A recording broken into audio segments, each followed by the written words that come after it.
네. 자, 이번 히든카드는 박준현 운용력입니다. 또 기대가 되는데요. 키워드 어떤 겁니까? 예, 요즘 저도 잘 나가는 쪽에서 네. 자동차 부품 쪽에서 하고 있습니다. 그렇습니다. 또 달려가야죠. 부품 잘 가요. 네. 트렌드를 따라가십니다. 자, 그러면 세부적인 내용이 궁금합니다. 예, 일단은 완성차 업체들이 실적이 실적이 나오고 있지 않습니까? 네네. 1분기에서 2분기 때도 상당히 좋아질 것 같고요. 결국 완성차 업체들이 실적이 좋다는 것 자체는 부품 업체들도 예형 성장이라든가 실적이 좋아진다. 그렇게 좀 볼 수가 있겠죠. 네. 실질적으로 1분기 실적을 좀 보게 되게 되면 완성차 회사들이 영업이익이 20% 30% 증가할 때 부품 회사들은 거의 100% 200% 증가합니다.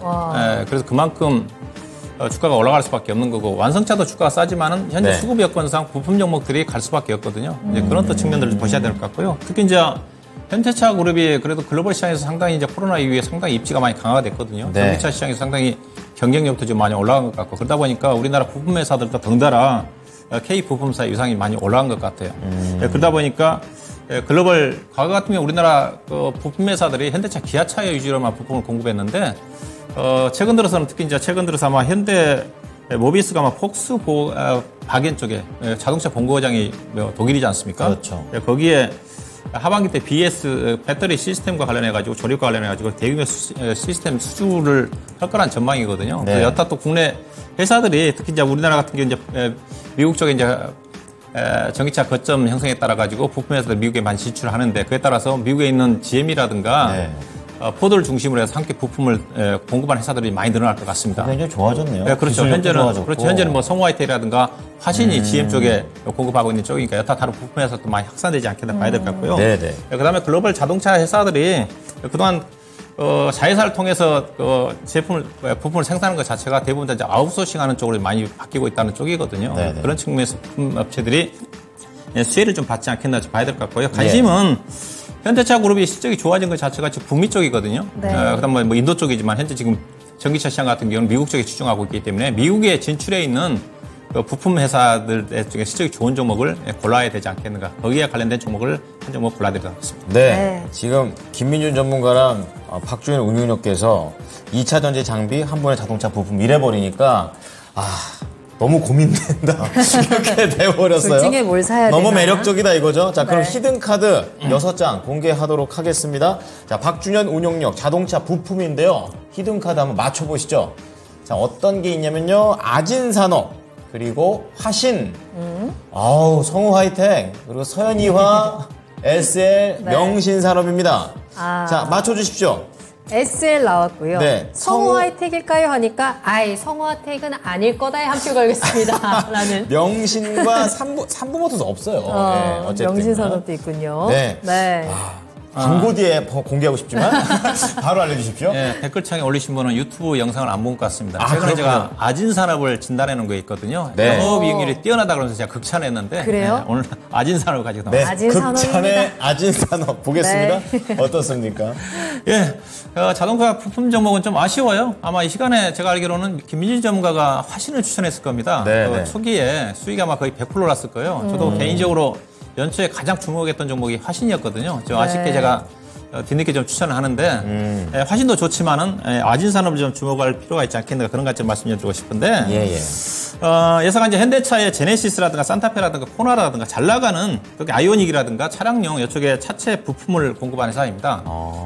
회사인데 특히 앞서 얘기했다시피 이제 주목해야 되는 것 자체는 현대차의 그 성장 동력 자체가 미국 법인이기 때문에 네네. 예상한 미국에 동반 진출한 부품 기업 중에 하나예요. 한다는데 특히 주목을 해야 되는 것 자체가 예사가 지금 시가총액이 4천억도 채 안 되는데 3천억 정도 좀 되는데 미국 조지아주에 4,400억을 투입합니다. 시총보다 큰. 네, 어마어마하게 투자를 합니다. 이게 올인하는 거군요. 그렇죠. 현대차 네. 그룹에 네. 이게 이제 원래 2024년도 말에 완공을 목표로 했는데 아하. 전기차 시장이 빠르게 형성됨에 따라 가지고 조기에 완공이 좀 되면서 내년도 상반기 때 완공이 돼가지고 바로 가동이 들어간다고 그러거든요. 네네. 그러면 예사가 4,400억 투자한 것 자체가 향후 어떻게 바뀌어질지 현재도 실적이 있다 보시긴 마시겠지만 실적이 상당히 엄청나게 좋아졌거든요. 이 회사 실적표를 좀 보시고 좀 설명이 좀 드리도록 할 건데 예사가 작년도에 보시게 되게 되면 2021년도에 영업이익 139억인데 작년도에 462억 났습니다. 네네. 근데 주목을 해야 되는 것 자체가 1분기 때지 않습니까? 1분기 때 매출액이 1970억 원에 275억 났습니다. 단기 순이익 242억 났으니까 작년 영업이익의 반 이상을 1분기 때 났거든요. 초반에 다 그냥 확 쳐버렸네요. 그 다음에 제가 항상 강조한 것 자체가 자동차 부품 회사들이 마진이 너무 약합니다. 현대모비스 같은 경우도 영업이익률이 4%밖에 안 돼요. 네. 그러니까 현대자동차가 현대모비스 자회사임으로 하고 이익을 안 준다는 거죠. 4%밖에. 영업이익 4%는 자체가 매출액 대비해서 영업이익이지 않습니까? 당연히 가족인데 되게 짜네요. 평균적으로 성우아이텍이라든가 화신 같은 경우도 영업이익률이 5%, 6%밖에 안 됩니다. 네네. 근데 이 회사가 보시면 1분기 때 영업이익률이 무려 13.9%입니다. 와, 자동차 호적이네요. 부품 회사들 중에 이만한 이익률 내는 회사가 없어요. 이익률이 없다는 자체는 그만큼 이 회사가 그 제품에 대한 경쟁력이 있다는 건데 제가 이 회사에 전화를 해봤는데 왜 이렇게 이익률이 높습니까? 물어봤더니 네.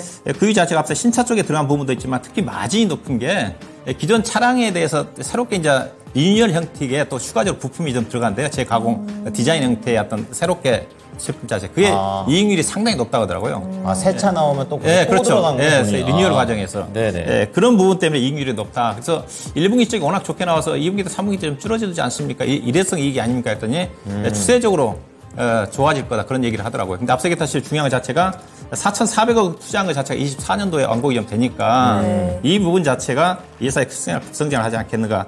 이 실적 전망치가 없는데 이게 전망치가 없기 때문에 시장에서 주목을 좀 많이 못 받고 물론 주가는 많이 떴습니다. 2,000원짜리 주식이 지금 7,000원까지 올랐기 때문에. 예.